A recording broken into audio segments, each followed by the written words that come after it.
Immortals of Avium. If you're tired of the usual swords, guns, or bows and arrows, then this game is going to feel like a breath of magical fresh air. It's a first-person shooter, but instead of the usual arsenal, you're slinging spells. Think of it like wielding a high-octane magic bazooka in each hand, but with finesse and strategy thrown into the mix. At its core, Immortals of Avium takes you into a world where magic isn't just some mystical force. It's woven into every aspect of life. It's called the Everwar, and magic is both the weapon and the battlefield. You play as a battle mage, someone who can manipulate this raw energy and turn it into a spectacular display of destruction and precision. You're not just surviving in this world, you're shaping it, one well-placed spell at a time. The coolest thing about this game, the combat. This isn't a game where you're just mindlessly casting the same spell over and over again. Oh no, Immortals of Avium makes you feel like a true master of magic. You've got 3 types of magic, blue, red, and green. And each one has its own vibe. Blue magic is your precision weapon, like a sniper spell for picking off enemies from afar. Red magic, pure explosive chaos. And green magic, fast, tricky, and perfect for keeping your enemies guessing. What makes the gameplay really shine is how you combine these magical abilities. So, if you've been craving a game that takes the familiar mechanics of a shooter and flips them into something fresh, magical, and downright exhilarating, Call of Cthulhu. This game thrives on atmosphere, pulling you into a place where nothing feels entirely safe, and every corner seems to whisper of things best left alone. At its core, it's an investigative adventure. You're not here to blast through enemies or solve problems with brute force. Instead, the game leans heavily on exploration and deduction. You're piecing together clues, examining the world around you, and diving headfirst into the unknown. Every room you search and every conversation you have seems to hold a piece of a puzzle, urging you to dig deeper into the dark heart of the mystery. The gameplay weaves its mechanics around your choices and how you approach situations. Skill upgrades play a significant role, offering different ways to tackle obstacles. Maybe you focus on your investigative abilities to spot hidden details or sharpen your eloquence to steer conversations in your favor. The way you build your character feels like a personal journey, shaping how you interact with the world and uncover its many layers. One of the game's strongest aspects is its ability to immerse you in the role of a detective in a world gone awry. The setting feels alive in its eeriness, with every small detail drawing you further into its grip. The way the game guides you through its environments feels natural, like being pulled along by an invisible thread that's equal parts intrigue and dread. There's an emphasis on questioning everything you see and hear. Reality itself seems unreliable. Super Mario Odyssey, a game that feels like pure joy packed into a digital adventure. This isn't just another Mario game. It's a celebration of everything that makes Mario an icon, while also bringing fresh ideas that make it feel totally unique. The concept of Super Mario Odyssey is genius. You're not just hopping and bopping through levels anymore. You're exploring vast, open playgrounds full of surprises, secrets, and opportunities to experiment. Each kingdom feels like its own mini-world with completely different vibes, challenges, and quirky characters to meet. It's not about racing to the end of a level. It's about soaking in everything these places have to offer. Cappy, your magical hat companion, changes everything. This little guy isn't just there to look cool. He's the cornerstone of the game's creativity. You can toss him to attack enemies, interact with the environment, or, here's the real kicker, take control of certain objects and creatures. The capture mechanic is brilliant, opening up so many new ways to play. The movement in this game is on another level. Mario has always been about tight controls, but Odyssey takes it up a notch. You can pull off all sorts of acrobatics, stringing together moves in a way that feels fluid and rewarding. Every jump, dive, and flip feels satisfying, and there's this sense of freedom to tackle challenges however you want. The sheer variety in Odyssey is mind-blowing. No two kingdoms feel the same, and the game is constantly throwing new mechanics and ideas at you.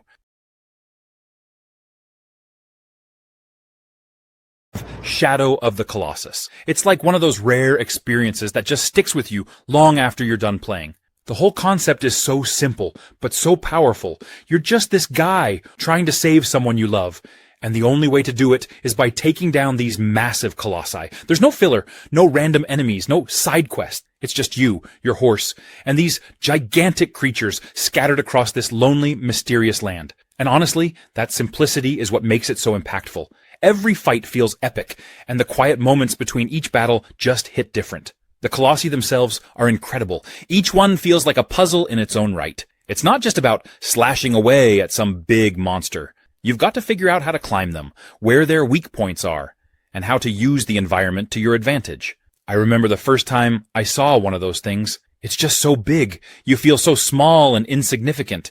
And then when you finally manage to climb up and take it down, it's such an intense feeling. But at the same time, there's this weird sadness that comes with it, like you're not sure if what you're doing is really the right thing. I also love how the story is told in such a subtle way. There's not a lot of dialogue or cutscenes, but the emotions are all there. You can just feel Wander's desperation and determination, even though he barely says a word. And as the game progresses, you start to notice the toll that killing these colossi is taking on him. It's not just a straightforward hero's journey. There's a price to pay. Subnautica. This game is a total gem for anyone who loves exploration, survival, and a hint of mystery. You start out stranded on an alien ocean planet. There's this incredible mix of wonder and tension as you explore. It's like the game is always pushing you to go a little bit deeper, a little bit further, just to see what's out there. One of the things I absolutely love about Subnautica is how it nails the feeling of discovery. The ocean is vast, and filled with all sorts of creatures, plants, and places that are as beautiful as they are mysterious. Every time you dive, you're uncovering new things that make you feel like a real explorer. And even though it's underwater, the world feels so alive. From shallow coral reefs that are bright and colorful to the darker, deeper zones that get way more intimidating. It's all crafted with so much detail. You've got to manage your oxygen, food, water.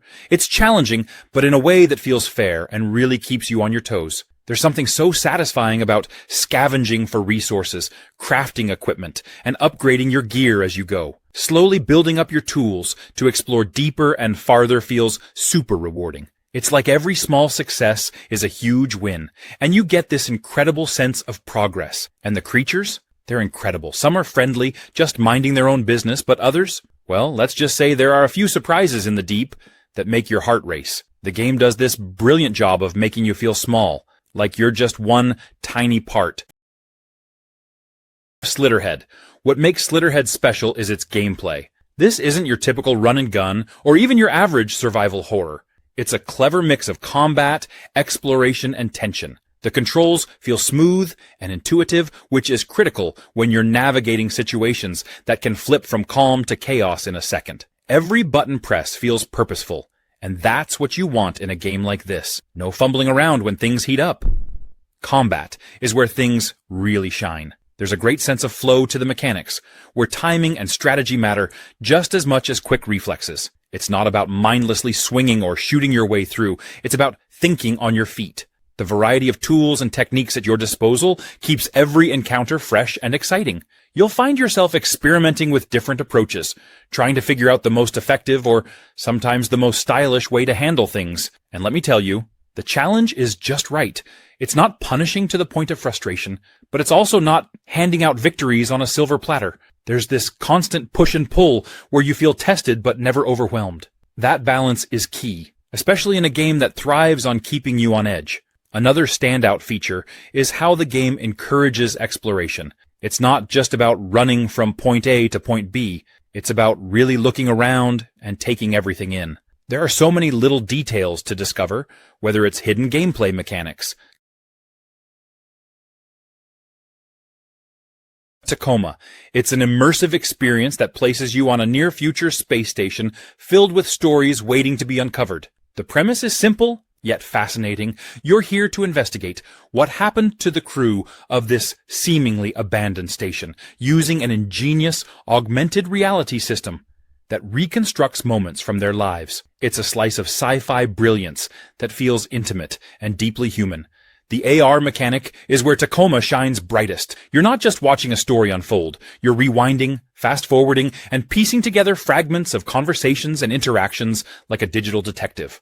It's tactile, satisfying, and incredibly engaging. The station itself feels like a living, breathing place, with every corridor and room telling its own tale. From the personal quarters of the crew to shared spaces filled with small, everyday details, everything feels purposefully placed, designed to immerse you in their world. What sets Tacoma apart is how it handles its characters. You don't interact with them directly, yet their personalities leap off the screen through these AR moments. It's a unique way to explore relationships and conflicts, making you feel like a silent observer in their most vulnerable moments. The depth here is astonishing. These are people with hopes, struggles, and a real sense of camaraderie. You start to feel like you're getting to know them without ever meeting them face to face. The game's pacing is fantastic.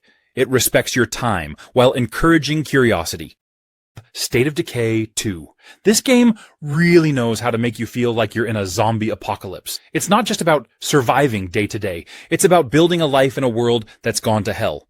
It's got action, strategy, and a little bit of that community building feel that makes it unique. So, right off the bat, the game drops you into this open world full of zombies, and it's up to you to find survivors, scavenge supplies, and build a community that can actually stand a chance. What's cool is that every survivor has their own skills, strengths, and even weaknesses, so it feels like you're working with real people. You're not just collecting NPCs, you're creating a team with their own stories and personalities. And the best part? It's super unpredictable. You might think you have things under control, and then, suddenly, there's a horde of zombies at your base, or your best scavenger is out on a mission and doesn't come back right away. It keeps you on your toes in the best way possible.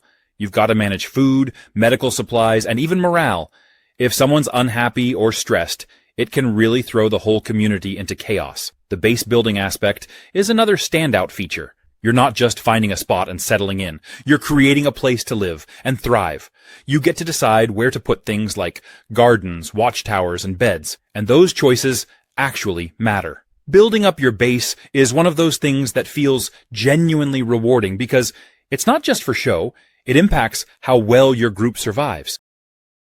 Dynasty Warriors Origins. This game plunges you into the heart of the Three Kingdoms era, where you embody a nameless hero rising through the chaos. The action is as intense as ever, with the signature 1 versus 1,000 battles that define the series. The combat system has been refined to reward skillful play, introducing mechanics like perfect parries and dodges that add depth to each encounter. Customization is a key feature here. As you progress, you unlock various weapons and combat arts, allowing you to tailor your fighting style to your preferences. The more you use a particular weapon or art, the more proficient you become, unlocking new abilities and upgrades. This system encourages experimentation and adds a layer of strategy to the game. The game also introduces an overworld map mechanic, a diorama-like representation of the land, which you can explore between battles. This map is filled with towns and cities, where you can purchase items, interact with NPCs, and undertake missions. It adds a sense of scale and immersion, making the world feel more connected and alive. Allied generals play a significant role in your journey. During missions, you can select a general to accompany you, and even take control of them for a short period. This feature allows you to experience different weapon types and combat styles, and can be a game-changer in challenging battles. Tactical gameplay is emphasized through the use of various strategies. You can command squads to perform specific actions like archery volleys or spear formations. Bleak Faith, Forsaken. Diving into this game feels like stepping into a colossal maze, where every corridor, bridge, and stairway stretches endlessly. The environment is vast and interconnected, offering a sense of scale that's both impressive and overwhelming. Navigating through this world requires patience and a keen sense of direction, as the paths often twist and turn in unexpected ways. Combat is deliberate and requires careful timing. Each encounter demands attention, with enemies that can be unforgiving if underestimated. The mechanics are straightforward, but mastering them takes practice. Dodging, blocking, and striking at the right moment becomes second nature as you progress. Exploration is a significant aspect, with numerous hidden areas and secrets waiting to be discovered. The world is designed to encourage curiosity, rewarding those who take the time to venture off the beaten path. However, some areas may feel repetitive or lack clear direction, which can lead to moments of frustration. The game offers a variety of weapons and equipment, allowing for customization to suit different playstyles. Experimenting with different gear combinations can lead to new strategies and approaches to combat. Upgrading equipment and finding the right balance between offense and defense adds depth to the gameplay. While the game has its challenges, it also has moments of brilliance. Banisher's Ghosts of New Eden.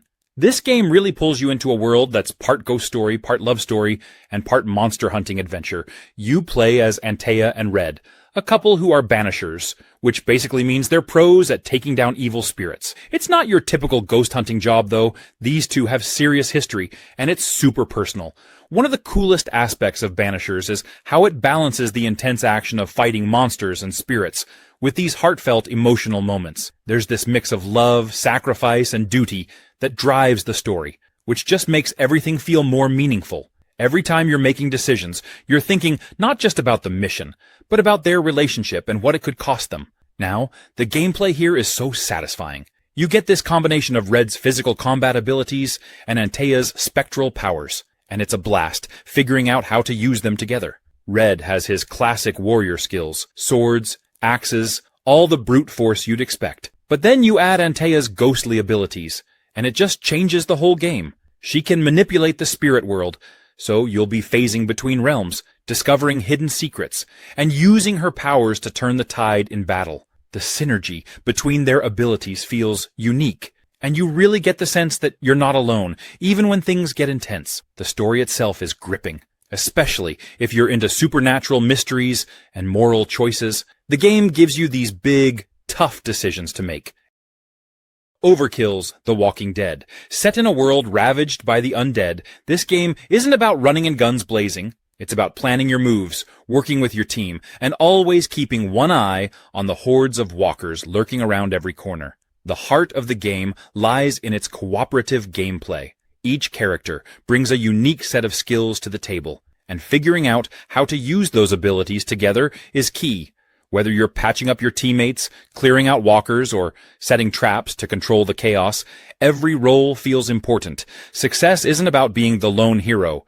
It's about making sure everyone has each other's backs. Missions feel like tactical puzzles, where improvisation is your greatest weapon. Supplies are scarce, walkers are everywhere, and danger is constant. You're scavenging for resources while trying to complete objectives, all while managing the ever-present threat of being overrun. The balance between stealth and combat keeps the gameplay dynamic. Sometimes it's about sneaking past a group of walkers without making a sound, and other times it's about standing your ground and surviving the onslaught. The tension in every mission is palpable. Supplies are never just lying around waiting to be picked up.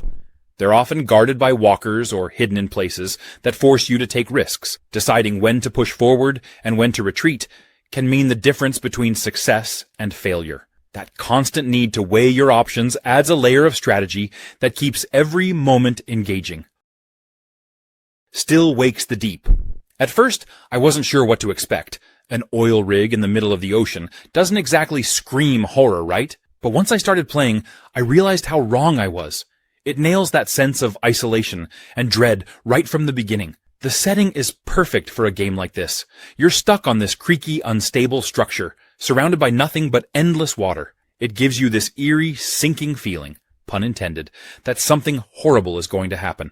The atmosphere is what really grabbed me. From the second you step onto that rig, you can feel the tension. Everything is dark and claustrophobic, with narrow hallways, low ceilings, and machinery clanking all around you. The sound of the ocean crashing against the metal walls is always there, adding this constant layer of anxiety. Every time I turned a corner, I half expected something to jump out. And while the game definitely delivers on scares, it's the psychological tension that kept me on edge. The whole premise is pretty cool too.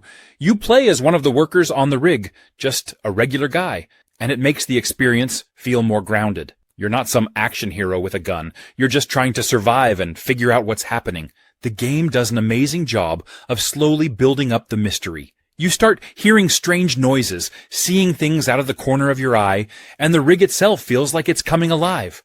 It really gets in your head. The story is mysterious, and I loved uncovering the truth little by little. Fist, Forged in Shadow Torch. A game that proves you don't need to reinvent the wheel to make something awesome. You just need a mechanical arm the size of a small car. This is a 2.5D Metroidvania where you play as Rayton, a rabbit. Yes, a rabbit.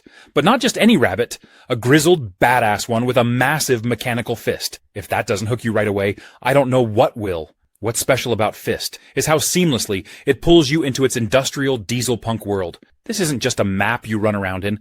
It's a labyrinth full of interconnected zones, shortcuts, and secrets waiting to be uncovered. Every area feels deliberate, like it's daring you to push deeper, explore every corner, and maybe, just maybe, find that one hidden pathway that connects everything in a way you didn't expect. You've got this giant mechanical fist as your main weapon, but as you progress, you unlock other tools, each with its own unique playstyle. Whether it's launching enemies into the air or pulling off ground-pounding moves, every fight feels dynamic.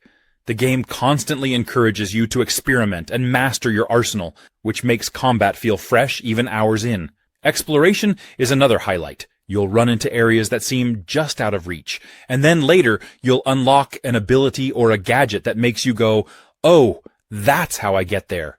It's this constant loop of discovery and reward that keeps you hooked. The world feels alive, almost like it's testing your curiosity, and trust me, it's worth poking around every nook and cranny.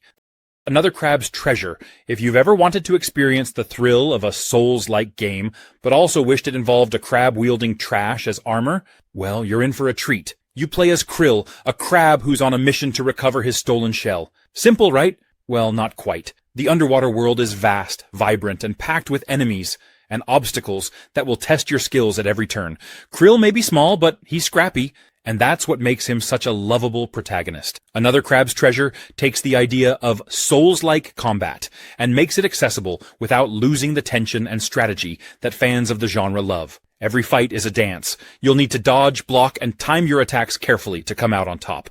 But what makes the combat so unique is Krill's ability to pick up discarded junk and use it as makeshift armor. Found a tin can? That's your shell now. How about an old teacup? Yep, that works too.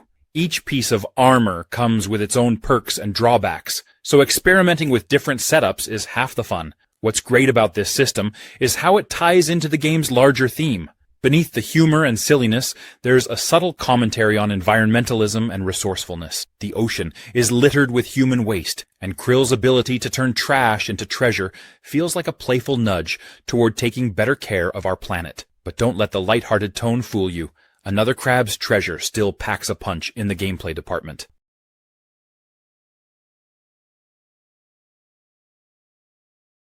Denotria: The Last Song. A game that brings the soul of Italy to life with every detail, where you're not just playing a character, but exploring a world steeped in folklore, history, and vibrant culture.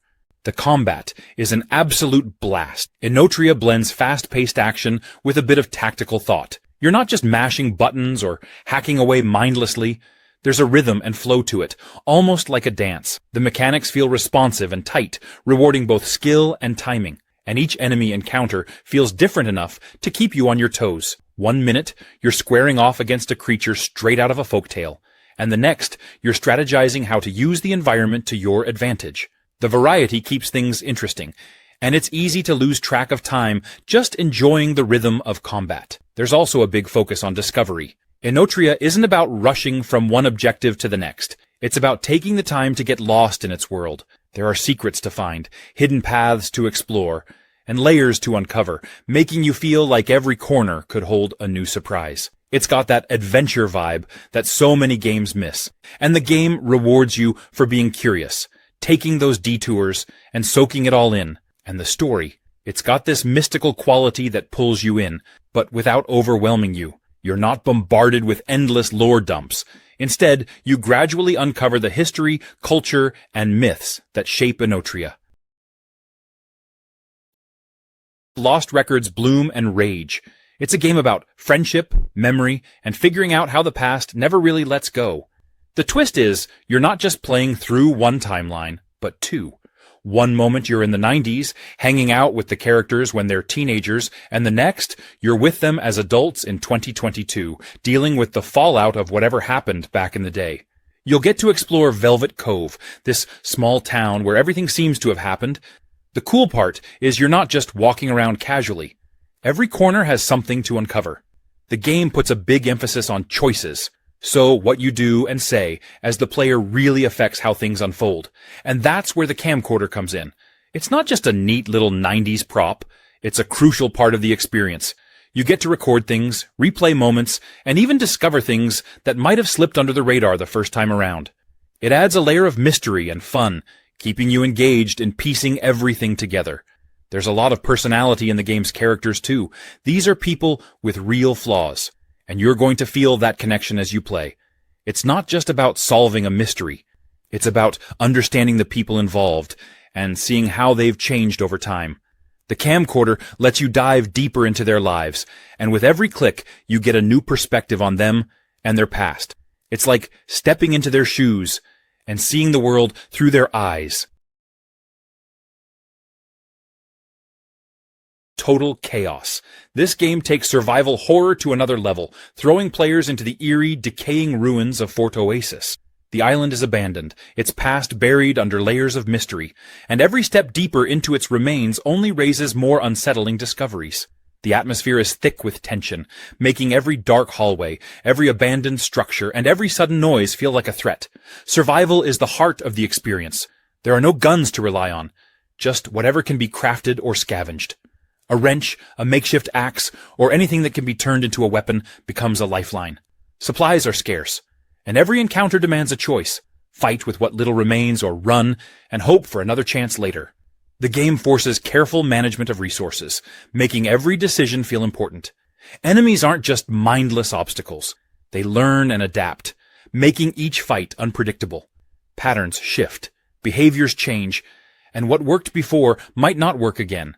The AI keeps every battle fresh, making combat more than just swinging a weapon. Strategy matters, and improvisation becomes essential. The world isn't just about horror, it's about discovery. The deeper players go, the more the island reveals. There's an entire ecosystem at play, with environments ranging from forgotten graveyards to abandoned prisons, each telling a piece of Fort Oasis's history. Even in the moments between action, there's always something to find. The First Descendant. If you're into shooters with big, dynamic environments and a healthy dose of futuristic gear, The First Descendant might just be your new addiction. It's got that fast, fluid combat, where you're constantly moving, aiming, and dodging, and it makes every encounter feel epic. You're not just shooting, you're using all these unique abilities that each Descendant has, and they're honestly so fun to play around with. Whether you're summoning shields, blasting enemies with elemental attacks, or even leaping from enemy to enemy in a cool, acrobatic attack, the gameplay feels fresh and satisfying. You can choose from a roster of Descendants, each with their own skills and style, so there's a lot of room to experiment and find what works for you. The First Descendant doesn't hold back when it comes to boss battles. These aren't your average, shoot a few rounds and they're done bosses. We're talking about massive, screen-filling enemies that require real strategy to beat. You have to learn their attack patterns, dodge their moves, and work with your team to take them down. It's challenging, but in a way that keeps you on your toes, and makes every victory feel like a big win. It's the kind of game where you'll high-five your friends, virtually at least, after a tough battle. One thing that sets the First Descendant apart is its emphasis on teamwork. You can play solo, sure, but the game really shines when you're running missions with friends or teaming up online. The Descendants are designed to complement each other, so if you're working together with a good group, it adds a ton of strategy to the combat. Connection, the Nightmare Within. A game that feels like stepping into someone else's fragmented thoughts and unraveling their darkest fears. You're dropped into this eerie, surreal environment, and your task is to piece together what's happening. What makes this game stand out is how it plays with perception. Walls shift, spaces bend, and what you think you know can change in an instant. It's like being inside a dream that doesn't follow the rules of logic, and every twist keeps you guessing. But here's the thing, it's not confusing for the sake of being confusing. Everything has a purpose, and discovering how it all fits together is incredibly satisfying. The gameplay itself strikes a balance between tense exploration and moments of reflection. It's not a high-octane thriller where you're constantly on edge, but it keeps you alert with subtle tension that builds and builds. You'll find yourself examining your surroundings, uncovering hidden clues, and solving puzzles that feel deeply connected to the game's overall theme. These aren't just find-the-key puzzles. They're layered, thoughtful, and tied directly to the world you're navigating. One of the coolest aspects of Connection is how it taps into emotions and psychology. It's not just trying to scare you or surprise you, it's trying to make you feel. There's this sense of vulnerability as you explore, almost like you're peeling back layers of someone's mind. And yet, the game also empowers you, giving you the tools to face whatever lies ahead. Numata. I went in thinking it was going to be your typical first-person horror experience, but it's so much more than that. The game has this incredible way of messing with your mind, and I love how it plays with psychological horror. Not just cheap jump scares. Don't get me wrong, there are definitely moments that'll make you jump, but it's the slow burn that really sticks with you. One thing I really appreciated, you're kind of left to figure things out on your own, which adds to the immersion. The puzzles are clever without being frustrating, and they're tied into the story in such a cool way. You're not just solving random puzzles for the sake of it. They're woven into the narrative, and they make you feel like you're uncovering more about what's really going on. And the story? It's super mysterious and keeps you guessing. I love that it's not immediately clear what's happening. There's this deeper, almost philosophical layer to it that kept me hooked. You start piecing things together as you go, and the more you learn, the creepier it gets. I remember getting to certain parts and being like, wait, what is going on? But in a good way, where it pushes you to keep exploring. The game also plays around with reality a lot, and I think that's one of its strongest points. There were moments where I wasn't sure if what I was seeing was real or if it was just in the character's head. It messes with your perception, which is perfect for a horror game. It really feels like you're experiencing a psychological breakdown, and it's a ride from start to finish.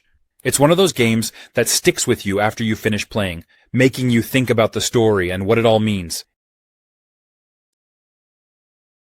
7 Days to Die. It's the kind of game where you start off feeling like a scared little mouse, and slowly turn into a crafty, resourceful survivor who's ready to take on whatever the apocalypse throws at you. And trust me, it throws a lot. The game drops you into a huge, open-world wasteland, where everything wants to kill you. Zombies? Check. Wildlife? Check. Your own terrible decisions? Double check. The building system is one of the most fun parts of the game. You can get super creative with your base. Want to hole up in a crumbling house and reinforce it with spikes and concrete?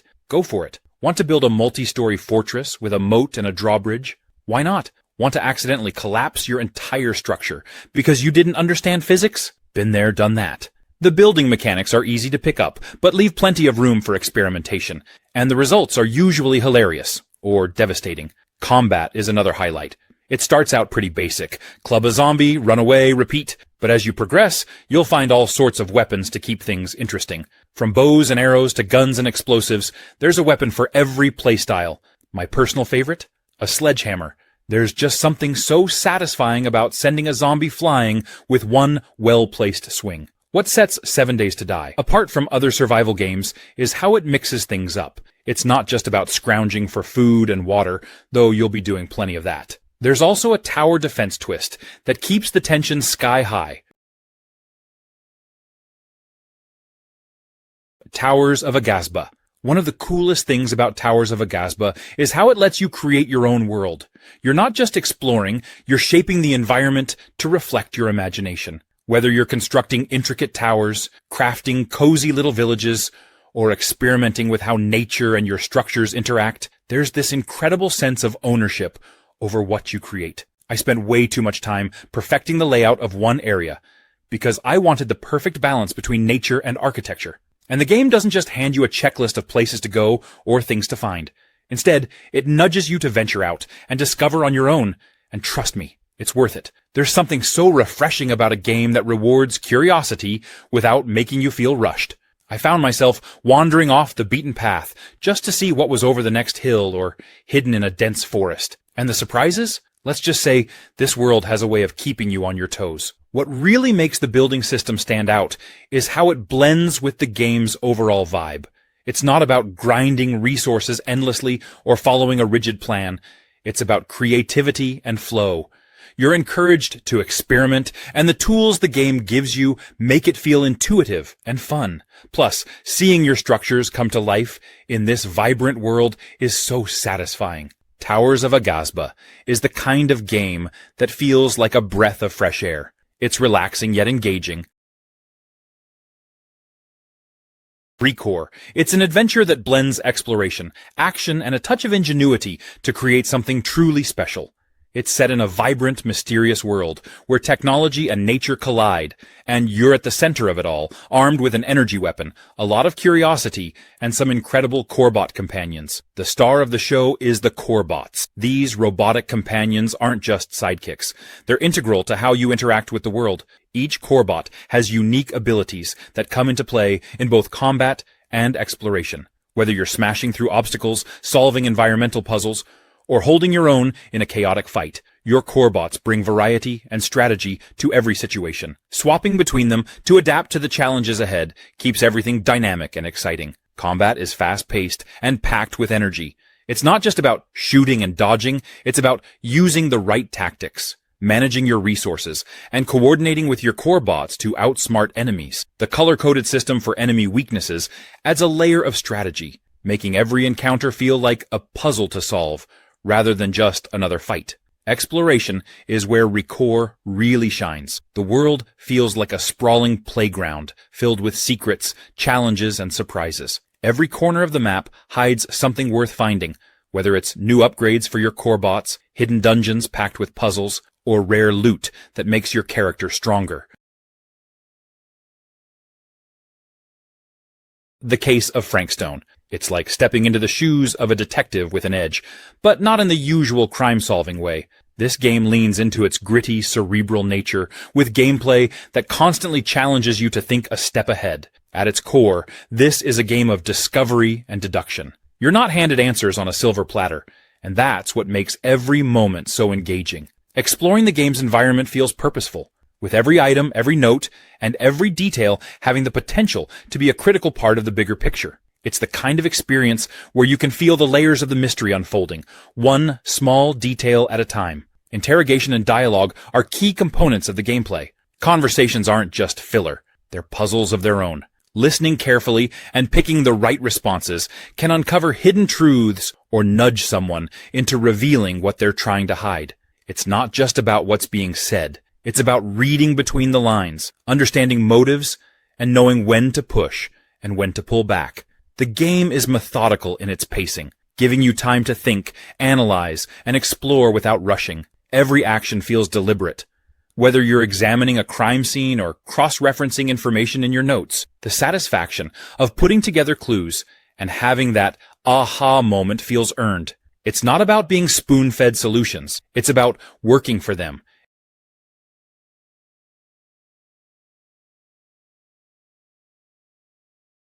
Atomfall. This game drops you into a post-apocalyptic world that feels like it's teetering on the edge of collapse. Yet, it's alive with opportunities for exploration and survival. It's all about navigating through a world shaped by the aftermath of technological disasters, where every choice you make feels grounded in the harsh realities of this new age.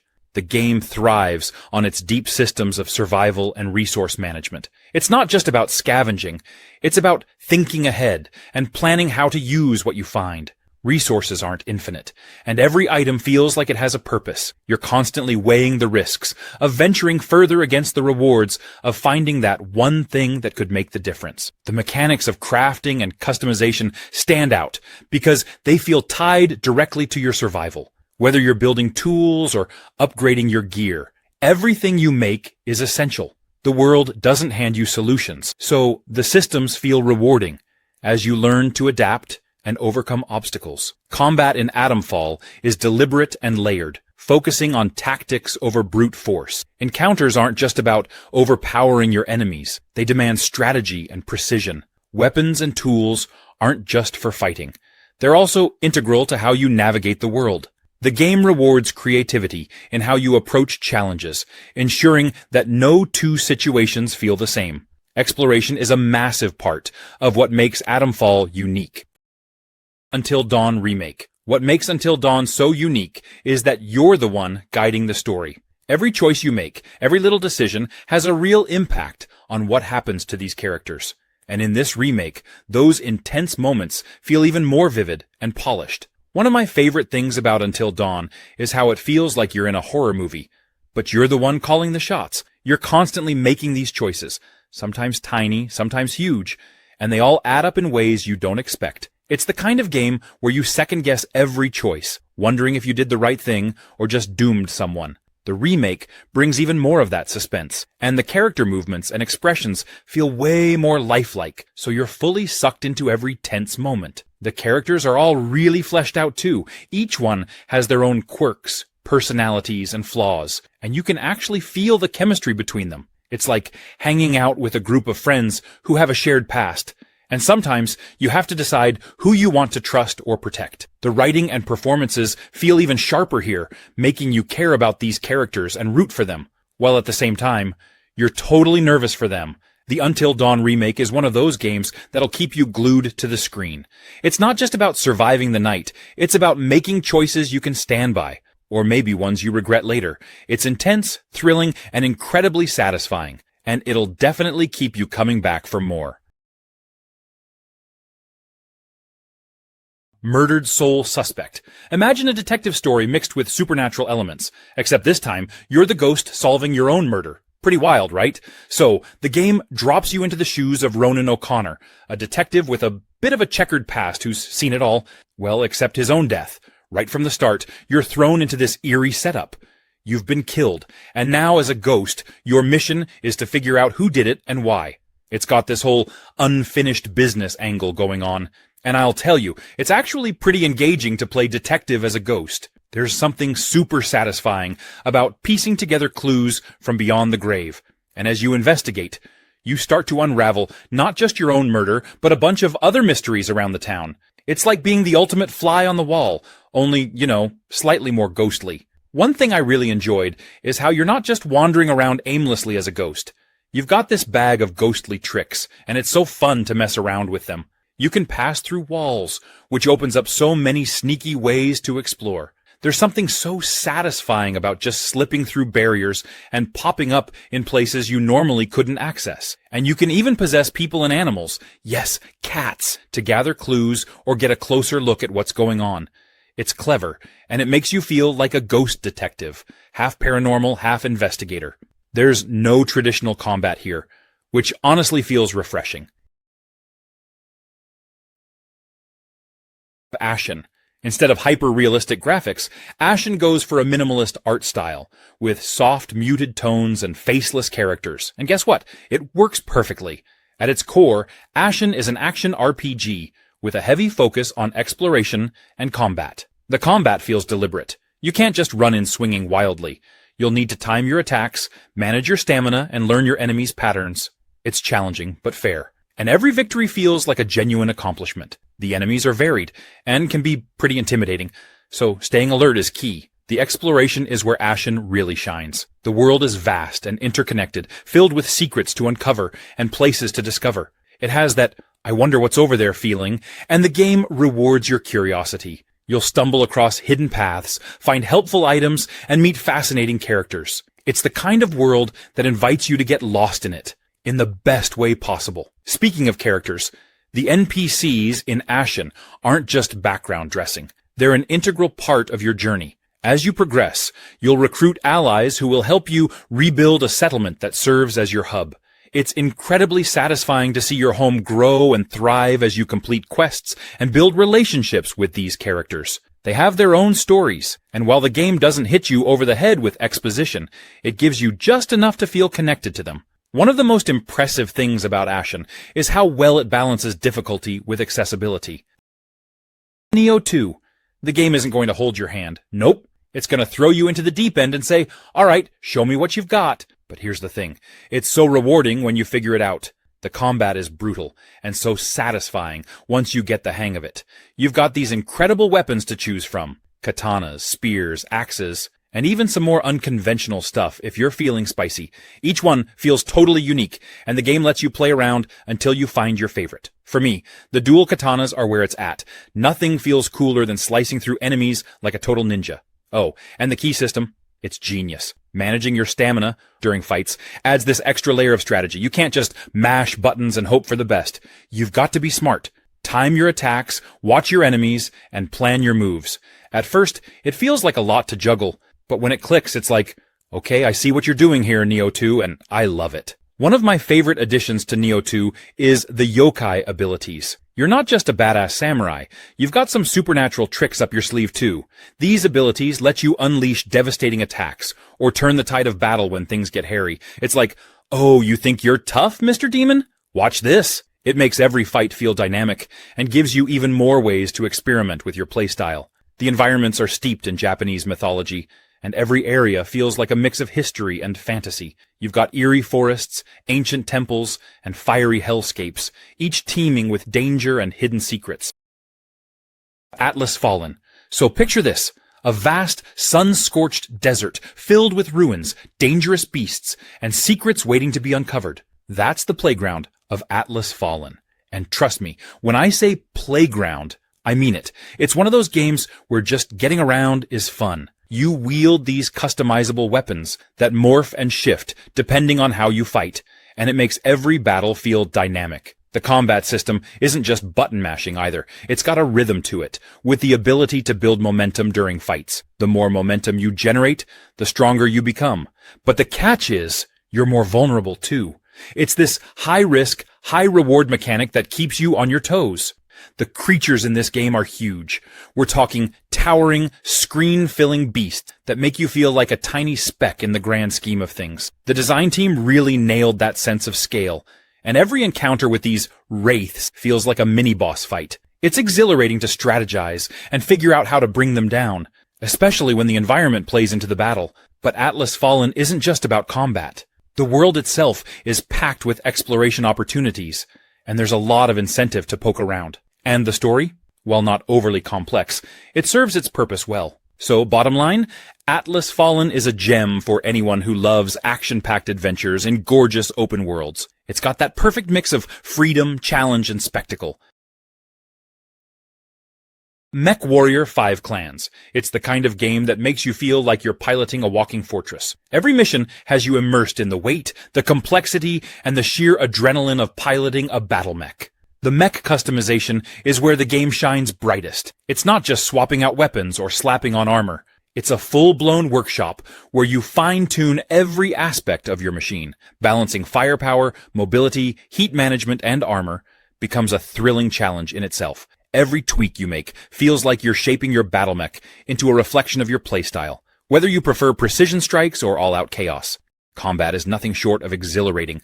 The sense of scale is unmatched, with every weapon fired and every explosion feeling massive. The battles aren't just about brute force, they're tactical, demanding that you understand your mech's capabilities and the terrain. Outmaneuvering an enemy or landing a critical hit on their weak point feels like a victory in itself. The missions are diverse and keep you on your toes. You might be tasked with defending a base, taking out a specific target, or navigating through hostile territory while managing your resources and keeping your mech intact. The variety keeps things fresh, and the escalating intensity of the missions ensures that you're constantly challenged. There's nothing quite like piloting a towering mech and wreaking havoc. Mech Warrior 5 Clans delivers adrenaline, strategy, and that satisfying feeling of stomping through battlefields. Raji. It's an experience that takes you on a journey through a world inspired by Indian culture and legends, with an approach that feels both unique and deeply heartfelt. Now, the gameplay itself? It's a mix of fast-paced combat, clever platforming, and light puzzle solving, all wrapped up in a way that feels fresh. The combat is fluid and keeps you engaged without overwhelming you. You're given a set of tools to tackle your enemies, and it's all about finding your rhythm, learning how to move and strike in harmony. Battles never feel like a grind. They're moments of strategy and grace that keep you on your toes. What really keeps you hooked, though, is how the world feels alive and meaningful. Every area you visit is steeped in a sense of history and culture.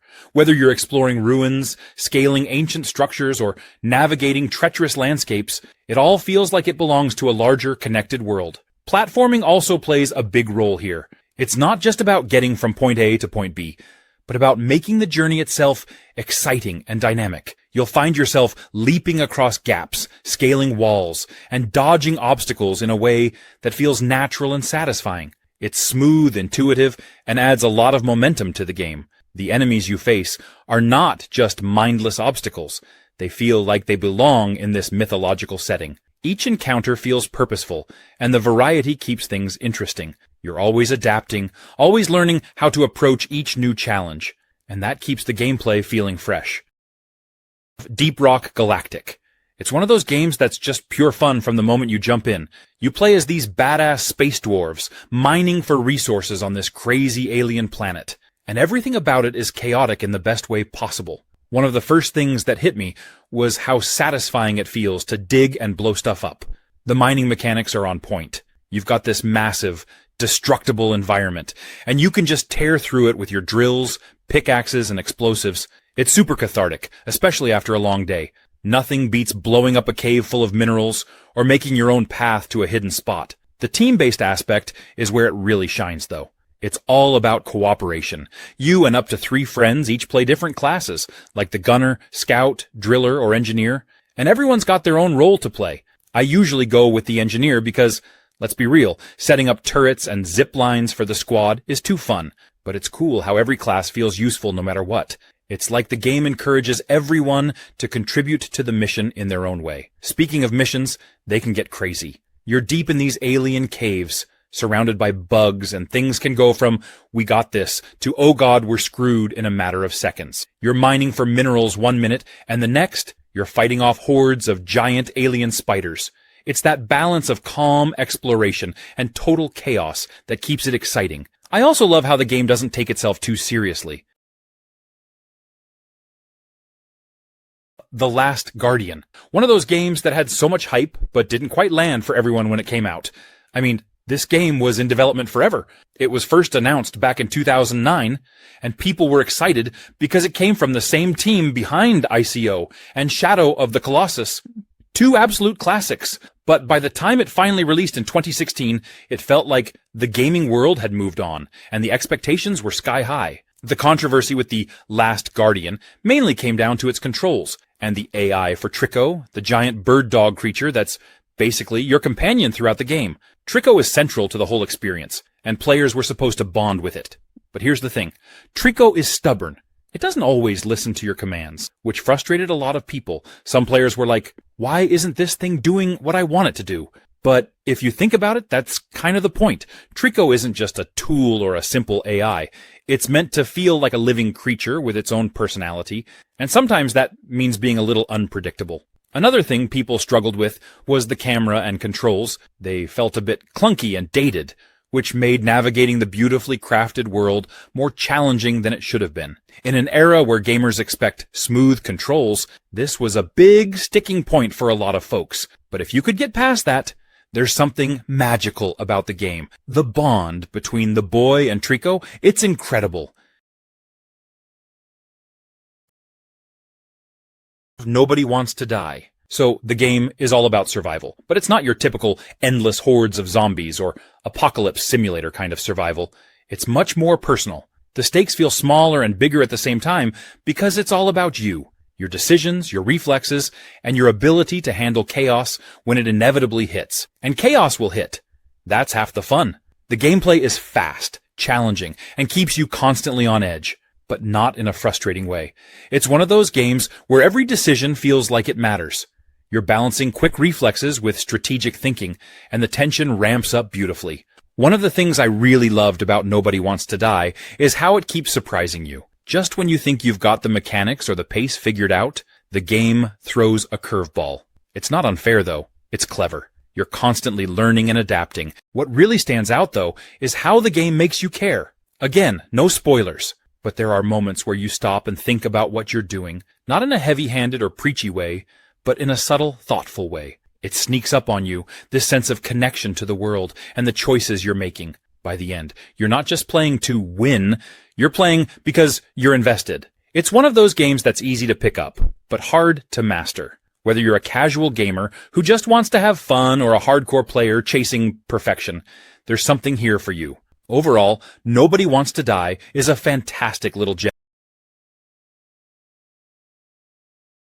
Dragon Age Inquisition. I still remember diving into its world for the first time and just being blown away by the sheer scope of it. It's got everything you'd want from a fantasy game: epic battles, deep lore, complex characters, and of course, dragons. One of the coolest things about Inquisition is how it really gives you control over shaping the story. You play as the Inquisitor, this figure that rises up in the midst of chaos to bring peace to the world. But the choices you make, they have huge consequences. Every decision feels like it matters, whether it's deciding who to ally with or how to handle conflicts within your own party. It's classic BioWare, but on an even bigger scale. Combat is another thing that stands out. It's got that tactical depth where you can pause the action and plan out your moves, but if you want a more hands-on approach, you can just dive right in with real-time combat. It's a good mix, and it keeps things fresh, whether you prefer strategy or action. Plus, the variety of classes and abilities you can choose from is just awesome. You can be a rogue sneaking around with dual daggers or a mage casting massive spells. It really lets you tailor the combat to your playstyle. And let's not forget the story. The stakes are high from the get-go, with this massive tear in the sky called The Breach, spewing demons into the world. You're tasked with leading the Inquisition to close it, but there's so much more going on politically and socially. The romance options are another fan favorite, of course. BioWare really knows how to craft compelling relationships. Big Helmet Heroes, a 3D beat-em-up game that's all about action, teamwork, and having a blast with your friends. It's got this quirky charm that pulls you in right away. You'll get to control a team of 29 heroes, each with their own cool powers, as you fight your way through fun, challenging battles. The game is built for co-op play, which means you and a friend can jump in together and tackle everything the game throws at you. Whether you're teaming up to take down hordes of enemies or just having fun experimenting with different heroes, it's a game that encourages working together. The combat is fast-paced and satisfying, with each hero offering something unique, so you can mix up your strategy to keep things fresh. One of the best parts about Big Helmet Heroes is how accessible it is. You don't need to be a pro gamer to jump in and enjoy it. The gameplay is straightforward and fun, with just enough challenge to keep you hooked without feeling like you're stuck. It's one of those games where you can pick up and play for a few minutes, or dive in for longer sessions, and it's always enjoyable. The hero lineup is full of personality, with each character bringing something special to the table. Whether you're into fast and nimble fighters or characters who can take a beating, there's something for everyone. The variety keeps the gameplay interesting, and switching between different heroes to find the one that suits your playstyle is part of the fun. With the game being designed for both solo and co-op play, Homefront: The Revolution, a game that takes the idea of guerrilla warfare and turns it into a gritty, on-the-ground fight for survival and freedom. If you've ever wondered what it'd feel like to be part of a scrappy resistance fighting against a high-tech oppressive force, this game throws you right into the thick of it. The premise is simple. You're fighting to take back control, one block at a time, in a city that feels alive and under constant threat. You're not some heavily armored super soldier here. You're scrapping together resources, improvising weapons, and rallying people to your cause. The gameplay has this great balance of tactical planning and high-stakes action. A lot of it revolves around taking back zones controlled by the enemy, but it's not as straightforward as just running in with guns blazing. You'll need to scope out areas, figure out patrol patterns, and decide whether you're going in loud or keeping things stealthy. And honestly, both approaches have their own kind of thrill. But the game doesn't just throw you into missions and leave it at that. It creates a world where you feel the tension of an occupied city. The streets aren't just set dressing. They're filled with danger and opportunity. You might run into a patrol one moment, then find a hidden stash or a group of allies the next. It keeps you on your toes and makes every trip through the city feel like an adventure. Another cool thing, the emphasis on getting the people behind you.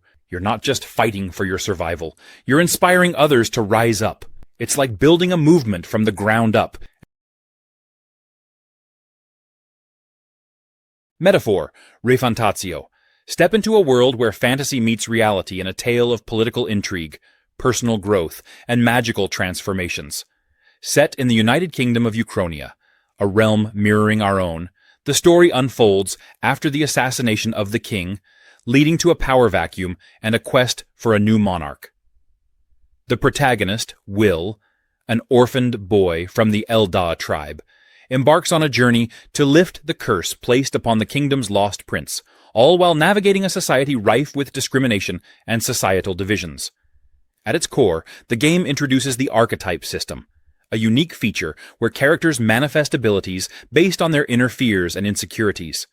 These archetypes serve as both a job system and a reflection of personal growth, allowing characters to evolve and adapt as they confront their inner demons.